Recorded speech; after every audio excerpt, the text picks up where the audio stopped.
What if beauty wasn't a blessing, but a trap? Welcome, warriors, to Chill Then Conquer, the channel where men are forged in silence, tempered by wisdom, and made unbreakable through truth. If you're here to see clearly in a world designed to blind you, you're in the right place. Subscribe now and enter the citadel of clarity. Now let me ask you something. What if your entire idea of desire, attraction, and female behavior was shaped not by truth, but by a lie? A lie so deep it infiltrated your instincts. What if the thing you crave most is actually the very thing that binds you? Today, we begin with a man who wasn't a Stoic, but whose razor-sharp insights cut deeper than most modern minds can handle. Arthur Schopenhauer. Misunderstood, feared, vilified, but above all, a man who refused to be fooled. In this chain, we will explore his brutal truths about women, illusion, and desire, and we will weigh them under the light of Stoic reason, emotional mastery, and masculine self-command. This is not about hate, it's about seeing. Because when you see the mask for what it is, you stop chasing it. 1. The illusion of beauty, when nature designs a trap. Schopenhauer didn't believe beauty was a gift. He believed it was a strategy. Not a conscious one, but one crafted by nature. Evolutionary, not divine. The purpose of beauty, he said, is to capture the male mind and suspend its reason. The intellect of the man is enslaved by the charms of the woman. To him, female beauty was a hypnotic tool.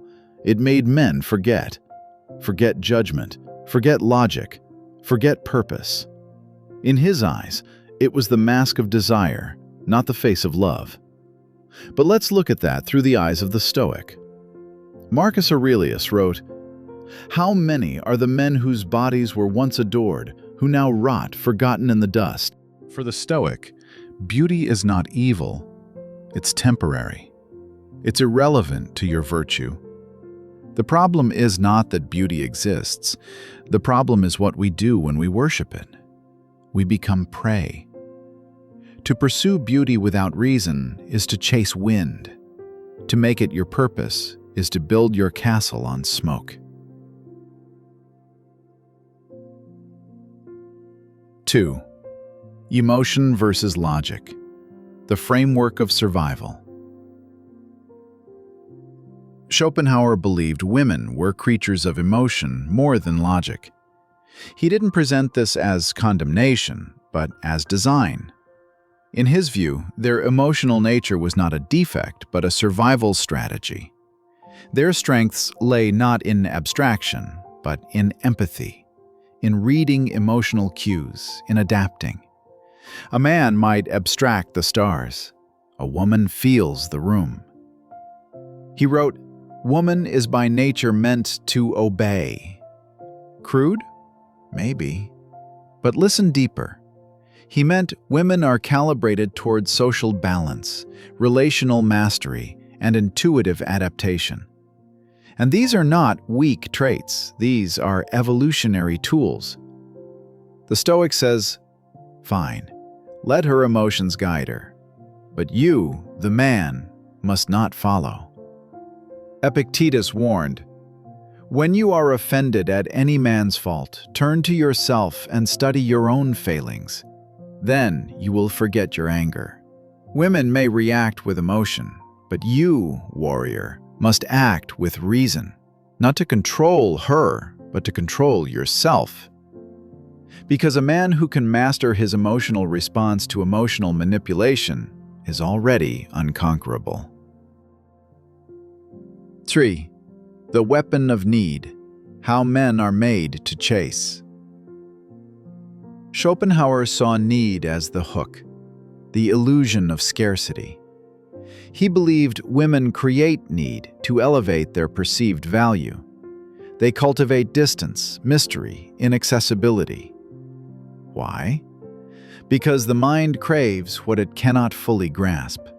He wrote, "A man can be himself only so long as he is alone." When men chase, they forget themselves. When they chase approval, connection, intimacy, they trade their frame for attention. Seneca wrote, "To be everywhere is to be nowhere. To give your attention freely is to bleed your soul." A Stoic man doesn't chase, he chooses. He doesn't beg, he walks. He doesn't react, he watches.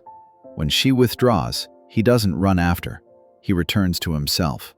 Need is a design, and your awareness is your exit. 4. Marriage as a contract of control. Schopenhauer was ruthless in his critique of marriage. He didn't just dislike it, he considered it a trap, a social mechanism designed to enslave men to domestic obligations while granting women leverage through law, tradition, and emotion. He said, "Marriage is a trap that nature uses to perpetuate the species." But a Stoic doesn't fear commitment, he fears unconsciousness. To the Stoic, the problem is not the bond, it's the blindness. Don't marry from loneliness, don't commit from lust. Choose with reason, evaluate with clarity. Let your judgment, not your hormones, guide your bond. Seneca said, "The man who is brave is free." And freedom, brother, means you enter every union with your eyes open, your values clear, and your boundaries immovable. 5. The return to power, what you must reclaim. So what does this mean for you, the man watching this in the silence of night, feeling the pull of confusion, desire, and maybe even anger? It means you have to take back 3 things. 1. Your attention. In the digital age, your attention is your currency. Your worth is drained when you give it freely. Stop giving it to beauty, to illusion, to distraction. Be scarce. Be deliberate. Guard your focus like a king guards his kingdom. 2. Your emotional response. Every time you react, you lose ground. Every angry message, every over-explained text, every emotional spiral. The Stoic asks, is this in my control? If not, let it go. If yes, act with mastery. 3. Your mission. You were not born to orbit someone else's emotional system. You were born to create, to lead, to forge. Let others play the games. You build the empire. Schopenhauer saw the illusions. The Stoics teach us how to respond to them. One saw the mask, the other taught us to stop dancing with it. Conclusion: the power of clarity. This isn't about blaming women. It's about seeing the mechanics, understanding design, recognizing what society would rather you ignore. When you combine Schopenhauer's brutal realism with the Stoic frame, you become a man who sees the world as it is, and still chooses his path with calm, clarity, and courage. You stop chasing, you stop explaining, you stop needing. And that's when everything changes. Because when you finally command yourself, no one else can command you. Stay tuned, warrior. In Chain 2, we'll go deeper into the discipline of non-reaction, and how mastering your silence becomes your strongest move in a world screaming for your attention. Hold your line, guard your peace, and never forget, you don't need permission to be powerful. Chain 2. The beauty that binds. Her power, your illusion. What if her beauty was never a gift, but a trap, designed not to bless you, but to bind you? They told you beauty is something to chase. They didn't tell you that the more you chase it, the more you lose yourself. They didn't tell you that some beauty was never meant to be touched, only endured. Schopenhauer didn't flatter beauty. He didn't write love songs. He tore the mask off. To him, beauty wasn't divine. It was tactical, evolutionary. A biologically programmed snare designed to provoke desire in the man, to compel pursuit, and to blur logic in favor of procreation. But the Stoics, standing at the edge of this same fire, saw it too. They called it ephemeral. Marcus Aurelius wrote, "Soon everything fades into legend. Even the fairest face withers in the face of time." The point is not that beauty is evil. The point is that beauty is not what you think it is. It's not pure. It's not lasting. It's not for you. It's for the continuation of the species. It's part of the machinery, an ancient signal that triggers male attention, male provision, male protection. Not love, not connection, not truth. Just signal, just illusion. 1. The spell of the surface. You weren't supposed to wake up to this. You were supposed to stay asleep, blind, reactive, generous without limits. They didn't want you to see beauty as a weapon. But Schopenhauer did. He saw what most refused to admit. The fundamental fault in the character of women is that they have no sense of justice. Is it extreme? Maybe. But go deeper. What he meant is that beauty in women is not built on fairness, it's built on power. The woman with extraordinary beauty rarely develops empathy. Why would she? She never had to. Doors opened, men gave, rules bent, and the world whispered, "You are the prize." But the Stoic man whispers back, "No, I am the fortress. Your beauty is a wind. It cannot topple stone." 2. The Stoic filter, what you must see. Epictetus reminds us, things themselves don't hurt us, our opinions about them do. Beauty only has power if your mind gives it power. It is neutral until you project longing onto it. It is harmless until you believe you need it to feel alive. But here's the secret. When you stop reacting to beauty, you become something far more dangerous. Unreadable.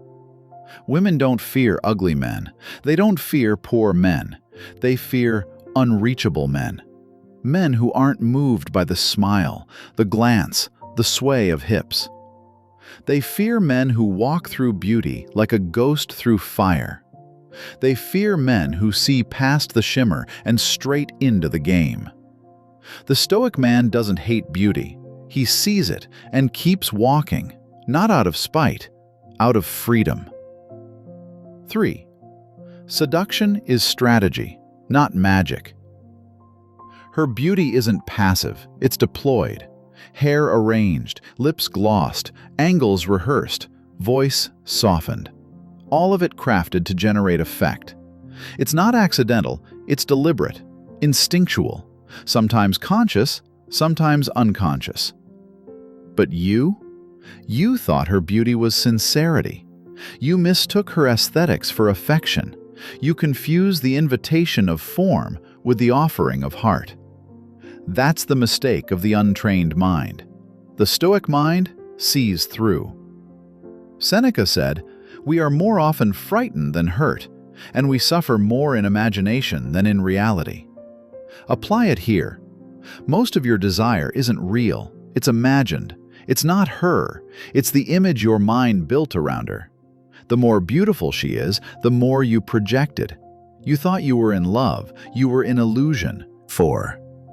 Attraction isn't proof of worth. Here's the brutal truth. Her beauty doesn't validate you, and her rejection doesn't invalidate you. Because her attention isn't proof of your value, it's proof of her calculation. Was it useful? Was it entertaining? Was it aligned with what she needed? That's how beauty works in the social realm. It attracts, assesses, absorbs. Then it selects, strategically, not sentimentally. You can't control beauty, but you can control how you respond to it. That's what Stoicism is about, not suppression, dominion. 5. Why you must detach to reclaim power. A Stoic man isn't celibate, he's unentangled. He can admire beauty, but not fall beneath it. He can desire, but not depend. He can be attracted, but remain unmoved. Marcus Aurelius again. When you arise in the morning, think of what a privilege it is to be alive, to think, to enjoy, to love. Notice he didn't say to be loved. He spoke of inner fire, of active creation, not passive reception. You don't need her to respond. You don't need her to choose you. The moment you detach from needing, you become the chooser. And the chooser doesn't chase. He watches. He decides. He remains. 6. Beauty fades, but discipline stays. What outlasts beauty? Discipline, character, purpose. The man who builds his life on a woman's looks builds his castle on sand. The man who builds on his mission walks forever, whether followed or not. This is not bitterness. This is balance. Your attention is your currency. Spend it like a king, not a beggar. Your gaze is sacred. Don't offer it to every illusion that sparkles in the dark.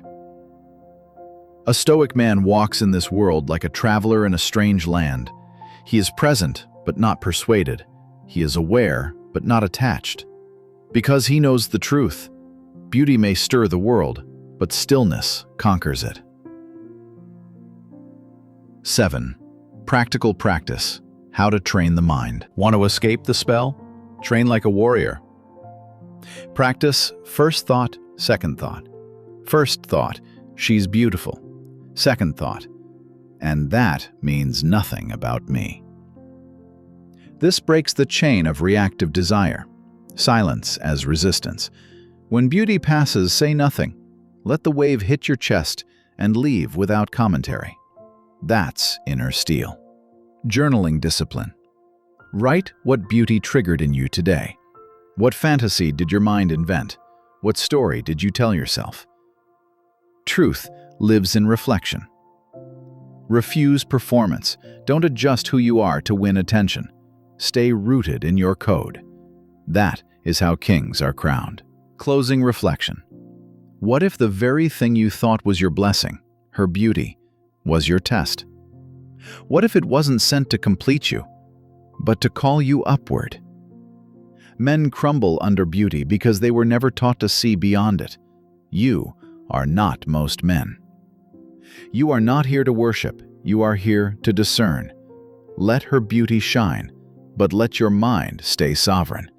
Because once you master your gaze, you master the game. Next up, stay with us, because in Chain 3, we'll go even deeper.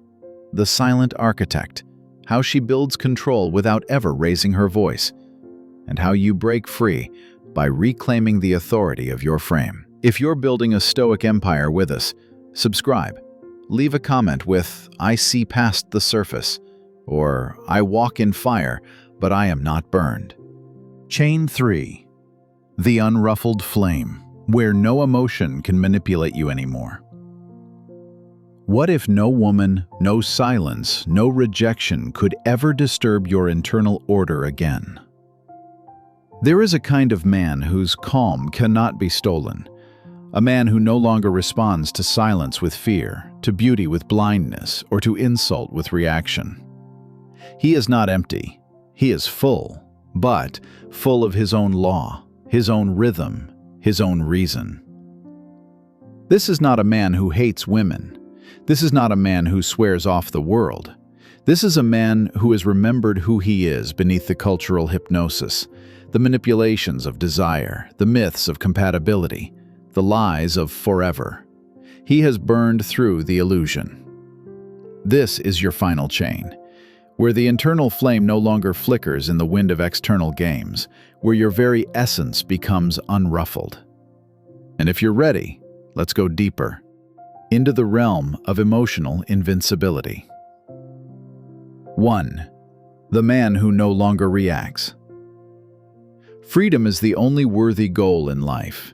It is won by disregarding things that lie beyond our control. Epictetus. A woman pulls away. She stops texting. She flirts with someone else in front of you. She plays the ancient feminine game of withdrawal, because it usually works. But for you, it doesn't. Because the game requires your participation. And now, you're no longer playing. She wants reaction. She gets silence. She wants chaos. She meets calm. She wants drama. She faces discipline. You are not cold. You are clear. You are not bitter. You are beyond. Most men fail here. They think that detachment means deadness, that control means cutting off all emotion. But that's not Stoicism.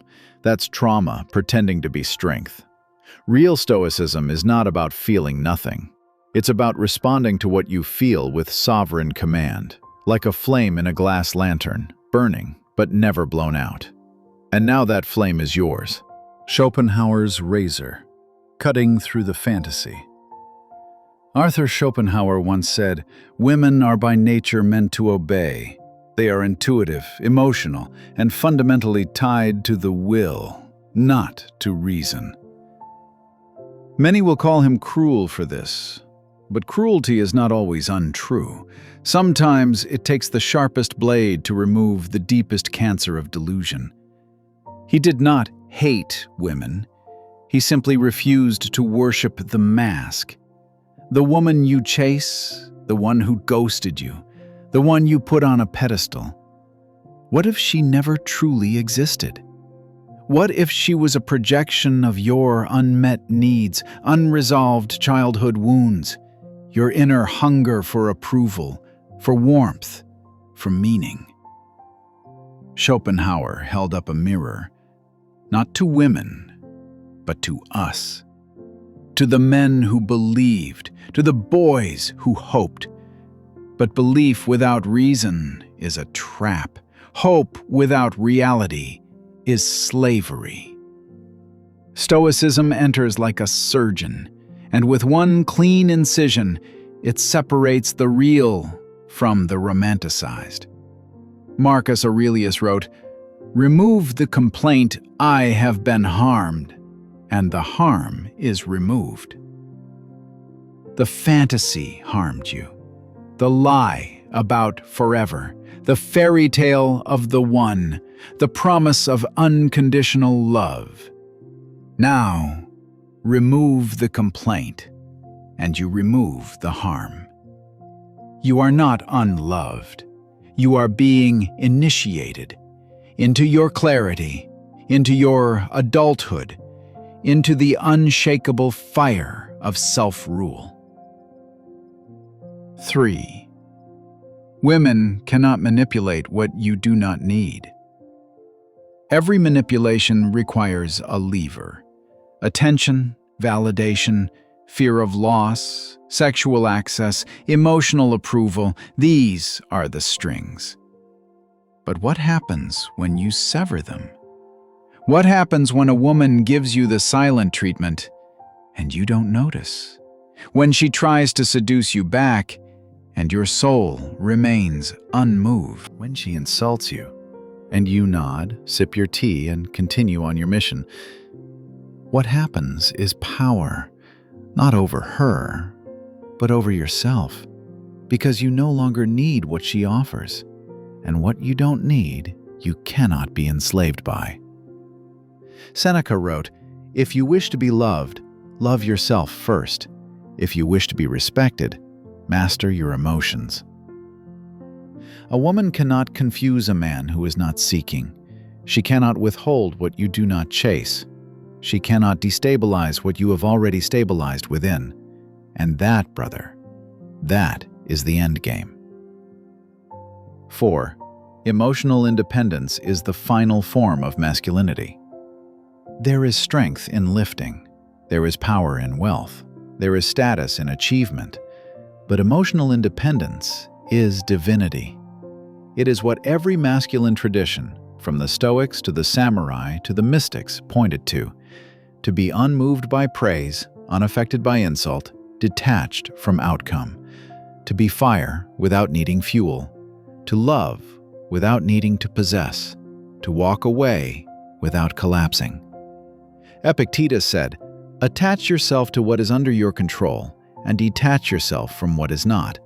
In this you will find peace." She is not under your control. Her emotions are not yours to manage. Her decisions are not your duty.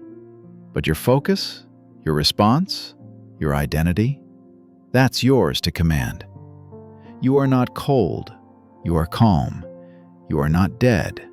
You are disciplined. She says, "You've changed." Good. That's the point. Number 5. He who needs nothing commands everything. In a world that tells you to seek love, prove worth, and chase approval, the man who doesn't becomes a mystery. And mystery is magnetic. Women cannot resist the man who does not chase, not because he's playing a game, but because he's done playing. Not because he wants her to suffer, but because he refuses to suffer for attention. Not because he's detached from love, but because he has become love, expressed through stillness, strength, and sovereignty. This man is you, if you choose it. The path is not easy. You will lose old identities. You will be misunderstood. You will be alone at times. But you will not be lost. You will be found in the fire, in the silence, in the breath between impulse and mastery. Schopenhauer stripped the illusions. Stoicism builds the citadel. And when the two meet in your heart, you become a man no woman can manipulate, no insult can shake, and no loss can define. You become the unruffled flame. Final note to the warrior. This was the final chain in this trilogy, but not the final battle. Your war now is within, to live daily as the man you met here. To rise, not in noise, but in quiet resolve. To conquer, not with control, but with clarity. If this message lit something in you, smash the like, and I'll see you in the next video. Until then, keep your focus sharp, your frame steady, and your fire undisturbed. We are not here to please, we are here to become. See you soon, brother. Chill, then conquer.